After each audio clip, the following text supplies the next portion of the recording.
Imam besar Front Pembela Islam tersangkut masalah hukum di Jawa Barat dan dalam jangka waktu yang hampir bersamaan, Rizik dilaporkan karena ceramahnya yang diduga dinilai meresahkan dan mengancam persatuan. Benarkah demikian? Dan adakah implikasi politik dari kasus Rizik ini? Saya akan mengupasnya lebih dalam bersama dengan pakar hukum Nikolai Aprilindo dan pengamat politik Pangi Sarwi Caniago. Selamat petang Bapak-Bapak.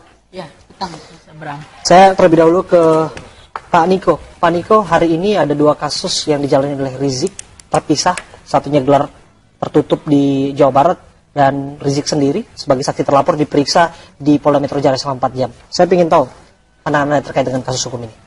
Ya, kalau yang kita mulai dulu yang di Polda Metro Jaya. Oke, kita mulai yang paling baru yang di Polda Metro Jaya. Di Polda Metro Jaya itu kan mempermasalahkan masalah Palu Arit yang diduga oleh Habib Rizik dicantumkan dalam mata uang kita, lembaran uang kita.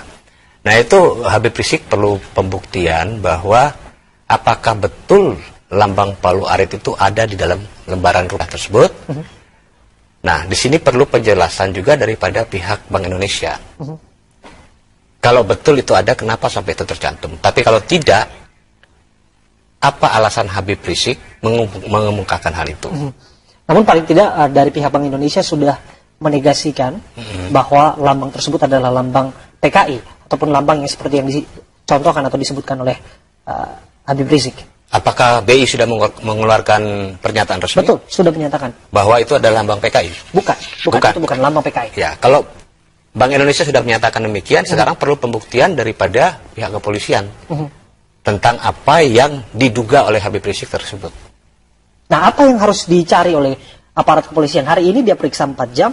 Ya. Ada 12 pertanyaan yang ditanyakan kepada Habib Rizik. Apa yang perlu dibuktikan hingga menaikkan level dari penyelidikan hingga ke penyidikan? Ya, pertama pihak kepolisian harus melihat dulu maksud dan tujuan pernyataan Habib Rizik. Ya kan? Yang kedua, harus dilihat atau dikaji lebih dalam tentang pembuktian unsur kesengajaan atau tidak sengaja. Ya kan?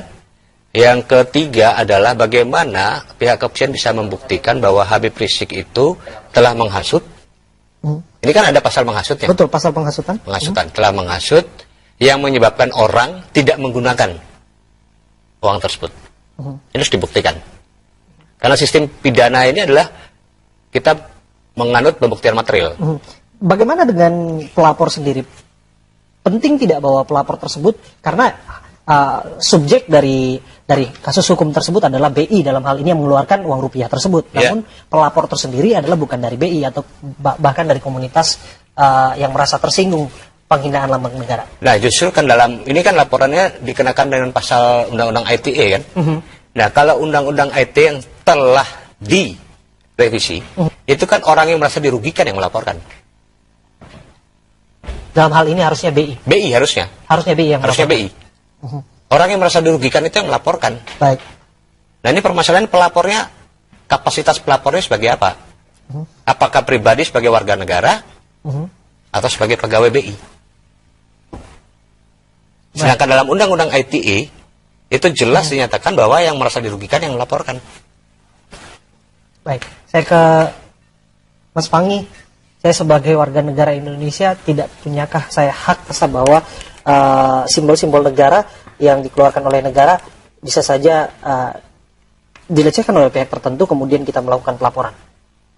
Ya, paling tidak saya ada melihat ada 3 catatan pendekatan yang melihat memotret persoalan terkait dengan nation state, negara bangsa kita ini. Yang pertama, tentu kita ingin melihat apakah ini kental aroma politisnya atau tidak, atau murni penegakan hukum. Nah, yang kedua, sebenarnya apa yang terjadi dalam konteks kita bernegara hari ini, ketika memang simbol lambang-lambang itu diganggu oleh kelompok-kelompok yang sebetulnya harus dilihat juga benar nggak dia. Saya kan melihat begini, kalau misalnya hari ini simbol misalnya, banyak juga yang mengatakan juga telah terjadi di misalnya simbol bendera Metallica misalnya kan, kemudian simbol yang lain-lain untuk kasus uang rupiah ini. Nah, uang rupiah ini kan begini, semestinya kan tidak perlu kalau misalnya kenapa tidak berlapis dibahas gitu? Di kehati-hatian itu nggak muncul gitu. Mestinya kan sebelum BI mengeluarkan uang itu harus dipastikan bahwa ini memunculkan polemik atau tidak gitu. Jadi akan banyak pihak ya Pak ya yang akan meneliti. Kira-kira ini memunculkan gejolak nggak di publik? Ini kan diseleksi dulu. Lambang-lambang ketika dimunculkan. Oh ternyata ini bahaya, nanti akan mendekati ke sini. Pesan orang publik kan berbeda-beda persepsi publik. Namun kita melihat bahwa kalau misalnya ini tidak dipastikan oleh BI waktu itu tidak hati-hati, ya begini akhirnya banyak pemahaman akhirnya. Nah ini yang kita khawatirkan, BI tidak hati-hati. Baik, mengapa sekarang? Karena kita melihat pada akhirnya bahwa simbol-simbol tersebut sudah tercantum dalam kertas rupiah yang lama. Kalau kertas rupiah saya jawab ya. Kalau kertas rupiah yang lama simbol BI-nya ada seperti itu. Oh, ya? Ya. Silakan coba Anda kalau punya uang 50 atau 100.000 rupiah yang lama, bandingkan. Baik. Ini sangat kasat mata kita melihat. Nah, justru itulah BI harus menjelaskan kenapa sampai itu terjadi. Seperti tadi dikatakan oleh Pak Caniago, bahwa harusnya diseleksi berlapis sebelum dia mengeluarkan uang itu, uang kertas itu. Sehingga tidak memicu polemik. Baik. Betul. Saya mau lihat ya. Kita saksikan sama-sama, barangkali. Ya. Nah, kalau saya melihat ya di sini kan jelas nih. Ini memang jelas seperti arit. kita bisa perlihatkan kepada pemirsa Pak Nikolai. Nah, ini dia simbolnya. Nah, baik. Lantas, pertanyaan saya sederhana. Apakah kemudian aparat kepolisian memang harus memanggil BI untuk mengkonfirmasi hal tersebut? Wajib. Wajib. Wajib. Karena ini masalah undang-undang, masalah uang kertas ini kan ada. Jadi BI juga harus menjelaskan bahwa kenapa sampai logo sedemikian rupa itu muncul mirip, tanda kutip ya, mirip dengan palu arit. Nah, sedangkan dalam logo atau logo rupiah yang lama itu jelas, BI-nya itu jelas. Baik, baik. Terus secara hukum, bagaimana harusnya menyelesaikan kasus ini dalam pandangan pengamat hukum? Jadi begini, ini kita bicara tentang simbol negara atau lambang negara atau tentang rupiahnya. Sederhana, pemeriksaan hari ini soal rupiah, kita mulai dari rupiah. Kalau untuk masalah rupiahnya, itu yang saya sampaikan tadi. Sesuai ketentuan perundang-undangan tentang uang Republik Indonesia, di mana itu kan tercantum tentang logo dan sebagainya. Nah, itu kriteria-kriteria apa terhadap pencetakan uang ini dengan logo BI itu harus dijelaskan oleh BI. Untuk supaya kita melihat apa dugaan yang dilakukan oleh Habib Rizik ini memenuhi unsur delik dari pasal yang disangkakan atau tidak. Itu pertama. Yang kedua, harus diteliti secara mendalam oleh lapor. Apakah logo ini, kalau secara kasat mata memang kita lihat seperti itu. Tetapi kalau penjelasan BI yang, kalau tidak salah saya dengar, bahwa itu adalah simbol BI. Nah, ini makanya saya bilang, BI bersama Mabes Polri dalam hal ini lapor krim, itu harus betul-betul memastikan logo ini, sehingga memenuhi unsur delik atau tidak terhadap pasal yang disangkakan oleh Baik, saya penyidik. Ke Mas Pangi. Mas Pangi, sebetulnya ini bukan pertama kali ya dilapor. Saat ini kita juga menyaksikan bahwa ada gelar perkara tertutup yang dilakukan di Polda Jawa Barat terhadap orang yang sama, Habib Rizik, diduga melakukan penghinaan terhadap lambang negara, bendera, Pancasila dan kemudian juga pencemaran nama baik. Komentar Anda? Ya, kalau misalnya kita melihat ketika ada komentar Bapak Rizik minta mencopot Kapolda misalnya, itu luar biasa beraninya gitu. Artinya kan kalau tidak minta pencopotan Kapolda, tentu di belakangnya harus kita tahu bahwa luar biasa kekuatan di belakang itu. Nah, artinya saya memang tidak bisa menafikan bahwa ini murni hukum atau murni politik. Saya tidak mau mengambil kesimpulan yang kita ambil begini, karena hari ini kan goal settingnya kan jelas bahwa elektabilitas Ahok hari ini dipulihkan kembali, baik kembali dari hampir semua lembaga survei. Elektabilitas Ahok ya naik kembali. Saya harus menguji relevansi pernyataan Anda elektabilitas Ahok dengan kasus hukum. Ya jelas, karena di situ ada tokoh sentralnya Habib Rizik. Karena yang mengganggu Ahok itu 2016, yang elektabilitas Ahok itu kan yang paling di depan ya, yang luar biasa di jalan, parlemen jalan itu kan Habib Rizik. Nah sekarang kan begitu ditimpa banyak masalah seperti ini, Pancasila ya, tesisnya, kemudian bendera, kemudian ada kasus GMBI yang melaporkan dan seterusnya. Mulai banyak ini saling melaporkan. Sebenarnya tidak Habib Rizik saja yang dilaporkan, yang lain juga saling terlapor gitu. Nah yang terjadi di negara hari ini adalah saling melapor. Baik, coba kita verifikasi statement Anda yang menyatakan bahwa ada hubungannya. Apakah kemudian ini bisa kita perdalam lagi? Saya tadi terkendala, harus jeda karena saya ingin memperdalam pernyataan Anda yang menyatakan bahwa ada elektabilitas Ahok yang naik dengan pemeriksaan ini. Relevansinya di mana? Karena pada akhirnya beberapa lembaga survei, Lingkaran Survei Indonesia, Poltreking, Polmark menunjukkan bahwa tren Ahok tetap menurun dan pada akhirnya Ahok tidak memiliki hubungan apa-apa dengan para pelapor. Ya, paling tidak semakin banyak Rizik diperiksa, banyak masalah, Rizik dibuka semua masalahnya, tesisnya, masalah kasus-kasus yang lain, kasus-kasus yang lama. Ini hari ini kan saling melapor.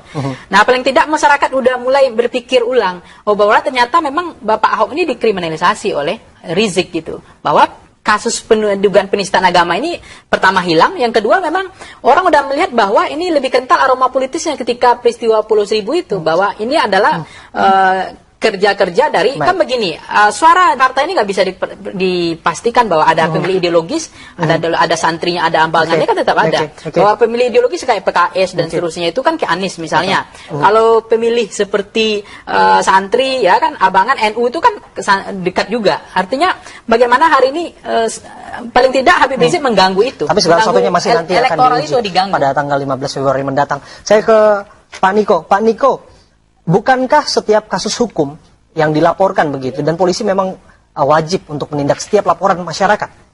Ya, memang polisi wajib menerima semua laporan masyarakat. Tetapi juga kita harus melihat bahwa laporan-laporan masyarakat itu harus betul-betul diteliti sebelum ditindaklanjuti. Apakah laporan itu sesuai dengan hukum atau memenuhi unsur dari pasal yang akan disangkakan. Ya, itu harus diteliti. Baik. Nah, itu pertama. Apakah penting kemudian untuk mempertanyakan legal standing dari seorang pelapor? Untuk legal standing seorang pelapor, memang ini ada debatable dalam arti begini. Baik, khususnya untuk pasal pencemaran nama baik seperti ini yang memang disasarkan kepada seorang Rizik. Pencemaran nama baik yang bagaimana nih? Nah, yang tentang apa ini? Baik. Agak banyak sebetulnya ini, Pak Niko. Ini tentang Pancasila. Soal Pancasila, jelas dia dikenakan pasal penodaan pada lambang negara, pasal 154 KUHP, dan juga pencemaran nama baik, pasal 302 KUHP. Nah, ini menarik nih. Soal Pancasila. Sekarang kita lihat, ada nggak di aturan hukum tentang orang yang melaporkan tentang ideologi? Pancasila ini ideologi loh. Beda dengan lambang Garuda Pancasila. Garuda Pancasila itu lambang negara. Tapi kalau Pancasilanya sendiri adalah ideologi negara. Beda, ini harus kita pisahkan. Lambang negara dengan ideologi negara. Nah sekarang yang dituduhkan pada Habib Rizik ini apa? Penodaan atau penistaan terhadap lambang negara, Garuda Pancasila, atau terhadap ideologi negara. Pancasila yang berisi 5 butir itu. 5 sila itu. Nah, kalau yang saya melihat, mengikuti pemberitaan-pemberitaan yang ada, yang dipermasalahkan adalah masalah Pancasila yang memuat 5 sila itu. 5 sila itu. Bukankah itu sudah terkandung menjadi satu simbol ataupun lambang negara yang itu bukan. Kalau Pancasila bukan lambang negara. Kalau Pancasila itu ideologi negara. Beda Pancasila dengan Garuda Pancasila itu beda. Harus dibedakan. Jadi nggak bisa kita gerampiangan itu mengatakan bahwa Pancasila itu masalah. Itu beda meskipun kemudian pernyataannya tertera di situ kan bisa kita baca. Sekarang kita lihat apa yang dikatakan oleh Habib Rizik. Itu kan dalam tesis dia ketika dia mengambil S2 di Malaysia. Nah, itu tesis itu kan karya ilmiah. Apakah karya ilmiah itu bisa dipidana? Pertanyaannya. Karya ilmiah bisa dipidana atau tidak? Kalau karya ilmiah bisa dipidana, semua orang yang menyusun tesis dengan karya ilmiah, apalagi yang menyangkut ideologi negara atau lambang negara, bisa kena pidana semua. Seharusnya karya ilmiah harus diuji dengan karya ilmiah, bukan dengan pasal pidana. Termasuk dan pernyataan di muka umum, dan itu disebarluaskan, dan seorang putri proklamator merasa tersinggung. Ya, ini konteksnya saya lihat. Jadi konteksnya kita harus melihat. Konteks yang dilakukan oleh Habib Rizik dalam pernyataannya lewat YouTube dia ya, Betul. tentang Pancasila. Kalau menurut apa yang dia sampaikan, bahwa Anda sudah dengar itu secara keseluruhan, ya, itu? saya dengar dan saya melihat YouTube-nya itu dia mengkritisi ketika Pancasila itu dinyatakan lahir pada 1 Juni. Ya kan? Dia mengkritisi bahwa Pancasila itu 22 Juni bukan 1 Juni. Jadi Nah, ini begini, sebentar. sebenarnya begini. Jadi gini sebentar. Ketika itu kan sudah ada kritikan juga atau ada semacam argumen daripada ulama di BPUPKI. Itu yang mengkritik tentang itu. Nah, Baik. Jadi kalau pengkritikan ini kalau masalah 22 Juni ya Pak ya, masalah 1 Juni ini kan kalau Pancasila kita udah final, udah jelas. Kita bukan negara agama, tetapi kita negara Pancasila. Artinya menjaga keberagaman keindonesiaan itu, artinya umat Islam sendiri, umat Kristen, Katolik semuanya udah paham tentang keindonesiaan kita yang kita Betul. jaga ini. Dan selama ini antara Islam sama Kristen, Katolik nggak ada masalah. Betul. Tetapi hari ini seolah ulama harus dibenturkan dengan negara, dengan nasionalisme. Kemudian seolah-olah Pancasila tidak sesuai masuk dengan nilai-nilai ideologi agama tertentu misalnya. Nah ini kan upaya adu domba ini, Divide et Impera ini bahaya. Karena begini, 22 kita tahu Piagam Jakarta 22 Juni. Pada itu berembuklah semua tokoh nasional, tokoh bangsa yang dikenal dengan Penitia 9. Di situ ada Amaramis yang tidak sepakat dengan ketuhanan berdasarkan syariat Islam. Kemudian dicabut berdasarkan syariat Islamnya. Oke, kita final ketuhanan yang Maha Esa. Oke, final. Itu diputuskan dengan konsensus, musyawarah mufakat. Karena kalau dipaksakan nggak jadi. Nah, setelah itu pas tanggal 18 Juni, setelah 18 Agustus, kita pastikan bahwa ketuhanan yang Maha Esa itu. Baik. Dan Yang menjadi permasalahan adalah bahwa syarat menjadi presiden waktu itu adalah pertama adalah asli Indonesia, bukan warga negara Indonesia. Baik. Itu juga masalah. Makanya ada keinginan untuk mengembalikan ke semangat roh Undang-Undang Dasar 45, Pancasila Dasar. Ini kenapa? Karena memang tadi. Nah, sekarang terjadi yang saya katakan ini. Terjadi seperti Pancasila, sekularisme terhadap Pancasila. Nah, ini bahaya juga. Seolah-olah Pancasila harus dijauhkan. Ya, kemudian muncul paham-paham hari ini ketika orang berkumpul yang ideologi yang sudah jauh-jauh hari dilarang, kemudian polisi melakukan itu, kemudian digeledah, nggak boleh. Karena dia dianggap polisi TNI represif, bahwa karena padahal ini sudah tidak sesuai dengan ketuhanan yang Maha Esa, organisasi seperti ini. Ini yang kita khawatirkan. Kembali fokus pada kasus hukumnya. Mungkin tidak bahwa ada satu kasus yang mengkriminalisasi tesis ilmiah. bagi saya ini sangat naif ya. Sebuah karya ilmiah dipidanakan itu sangat naif.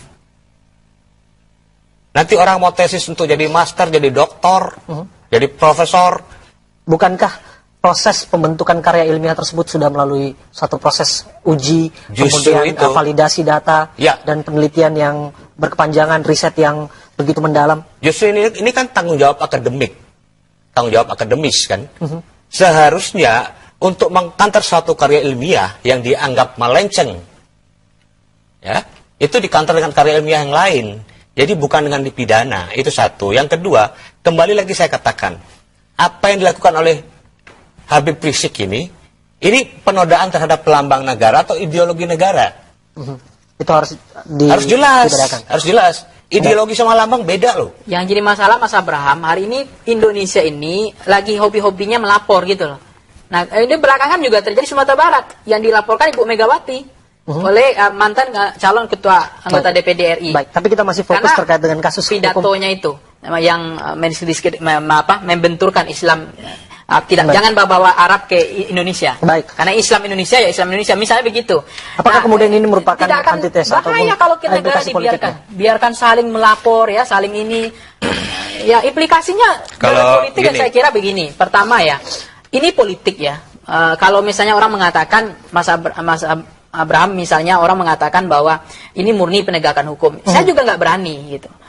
Murni ini politik juga nggak berani. Bisa ada aroma politisnya, bisa murni penegakan hukum terkait dengan pemanggilan Rizik belakangan ini. Kenapa? Karena memang tidak bisa setelah sering dipanggilnya Rizik, dibuka semua aibnya FPI ini, ya, kesalahan-kesalahan dia dan bagaimana terjadi juga GMPI minta dana ke bupati misalnya kemarin kan ada, ini dibuka pelan-pelan semua. Memang tren kecenderungan elektabilitas dari 5 lembaga survei itu trennya naik Ahok gitu. Di samping memang tren elektabilitas partai lain calon Anies dan saya harus juga perdalam naik. kembali karena saya harus perdalam apa pandangan Anda karena laporan yang dilakukan oleh Sukmawati Soekarno Putri terhadap kasus penghinaan ideologi Pancasila dan kemudian terhadap pencemaran nama baik itu sudah dilakukan jauh-jauh hari.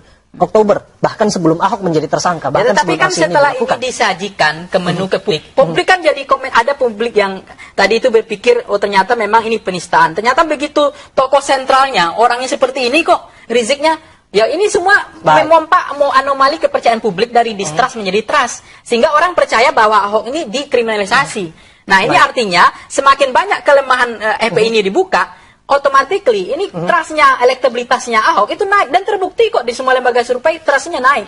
Elektabilitas Ahok dari Populi belakangan juga udah merilis elektabilitas Ahok naik gitu. Tetapi kalau persoalan tentang bendera saya cuma nggak sepakat. Termasuk Metallica yang ada bendera merah putih harus kita sikat, harus kita bereskan, ya kan? Baik, Pak Niko, pasal yang ditetapkan oleh polisi terhadap kasus Palu Arit adalah pasal 28 ayat 2 Undang-Undang Informasi dan Transaksi Elektronik. Bukankah kemudian yang pengunggahnya yang harus disasar? Justru itu yang menjadi pertanyaan publik sekarang ini. Dari awal saya katakan bahwa kalau Undang-Undang ITE yang dipakai, pasal 28 khususnya dipakai. Sekarang kita melihat penyebar luasan ujaran kebencian. Ya, pertama bahwa ketika Habib Rizik mengucapkan itu konteksnya apa? Kedua, siapa yang mengupload video tersebut ke YouTube, ya kan? Nah, harusnya orang yang mengupload itu ya dikenai dengan ujaran kebencian. Ya kan? Karena kalau barang itu nggak diupload, kan masyarakat nggak tahu. Berarti yang bertanggung jawab terhadap yang mengupload itu siapa? Itu juga patut dijadikan tersangka. Nah, tetapi kita harus melihat juga bahwa ketika polisi menetapkan Habib Rizik sebagai tersangka, misalnya, ini kan baru saksi sebagai tersangka, undang-undang apa yang dipakai? Kita lihat nanti, apakah hanya undang-undang ITE atau undang-undang tentang keuangan negara Republik Indonesia? Bisa nggak dia dijerat dengan pasal undang-undang keuangan tersebut? Kalau mengenai dengan pasal undang-undang mengenai keuangan, nah itu nanti saya bilang tadi harus dibuktikan oleh BI. Kenapa sampai simbol ini terjadi? Jika pada akhirnya BI mampu membuktikan bahwa simbol itu tidak ada kait-mengait dengan Partai Komunis Indonesia, ya itu patut diduga Habib Rizik salah menginterpretasikan tentang simbol ini. Dan dia bisa dijerat. Kalau masalah dijerat atau tidak jerat, kita lihat dari maksud dan tujuannya. Karena dalam Undang-Undang 24 tahun 2009 itu tidak bisa serta-merta kita menjeratnya. Harus ada maksud dan kesengajaan bagi orang tersebut untuk misalnya menghina.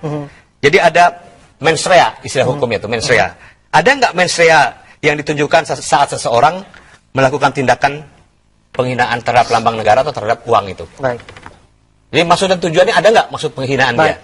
Saya terakhir ke Pak Sarwi, melapor Anda sebutkan tadi pada akhirnya memang semuanya berawal dari statement, berawal dari satu video yang bisa kita saksikan bersama-sama dari ungkapan dan pernyataan langsung oleh Habib Rizik, kemudian laporan itu dilakukan kepada polisi.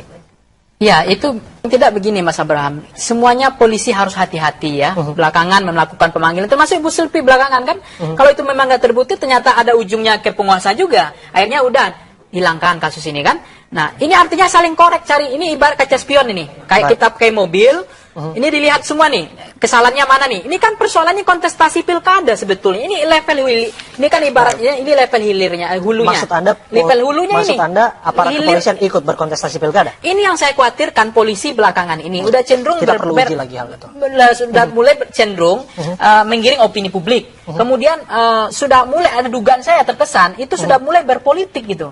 Nah, semestinya kan hari ini jangan sampai polisi itu cukup mengayomi melayani publik, tidak masuk ke wilayah yang masih sensitif seperti ini karena ini sebetulnya level hulunya ini masalah pilkada kok, pilkada DKI. Cuma akhirnya dicari lewat bendera tadi ya kan. Saya sepakat yang namanya bendera kemudian dicoret itu saya nggak sepakat. Itu memang harus dihukum. Masalah Pancasila itu udah clear, kita udah pastikan. Waktu kita sudah habis. Terima kasih Pak Pangi, terima kasih Pak Niko sudah berbincang bersama kami layaknya tadi disebutkan tesis secara ilmiah ataupun analisa Anda. Segala sesuatunya Ya, bisa artinya diuji harus oleh dibuktikan waktu. secara Betul, ilmiah. Itu dibuktikan semuanya. secara ilmiah. Dan pemirsa, kami akhiri jumpa kita dalam spesial report pada petang hari ini mewakili